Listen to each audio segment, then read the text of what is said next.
আরেকটা রোগের কাজে লাগে, আপনার রাখবেন ওই যে নিজের কলম দিয়ে পরের খাতায় লেখে স্বপ্ন দোষা প্রস্তাব কাপড়ে পরে একটু নার্ভাস থাকে, গাছটা হাতে মারলে কাজ কেন বাইদারা 4-5টা বিয়ে করে, বাইদার ফলায় গাছ উঠে বাইদা নিয়ে না থাকে, বাইদার ফলায় যাবে পরে মরে যাবো, বাইদা নিয়ে তুমি মরো না, তোমার কামাই করে খাও, হয় না কথাটা?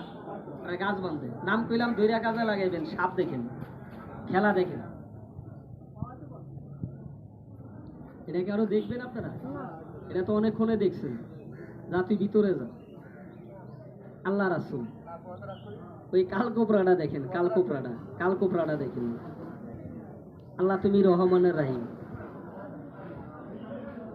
3 কইলে ছাড়া দিবেন, পারবেন না? 3 কইলে ছাড়া দিবেন, পারবেন না? আল্লাহ তুমি রহমানের রাহিম। আল্লাহ রাসূল এটার ওই সাইডে রাখেন। পায়ে দর্শি খেলাটা দেখাই, পায়ে দর্শি দাগের বাইরে সাপটা যাইতো না, ওই যে দাগ আছে বাইকটা মনে করে ঘৃণা জুতি না করেন, পায়ে দর্শি একটু দাগের সামনে আছেন, 6 মিনিট খেলা দেখাবো। আমগো সামনে আসেন, একটু সামনে আসেন। আর আপনারা আসতে বলছি, আপনার আসার সমস্যা তো গোদারে সাপ বেজি আছে, মনে হয় গাছ আছে, টাকা দিলে বেচবি, আসলে বিক্রি হয় না, বলবি আঙ্গরে দিবি সবাইকে না, 9 টুকরা গাছ দেবো, টাকা না, দোয়ার লেগে সর্দারের নামে, কিন্তু গোমর রাখবো ফোলাফেনের লেগে, মাগ না গেলে সরমান থাকে না, আমি খামো না, সাপের লেগে না। এই কালকোবরা সাপটা আমি একটু দেখাইয়া খেলার পরে মাছ বাজার থেকে একটা মাছ কিনবো, একটু দোয়া করবেন, তবে পাও দুইটা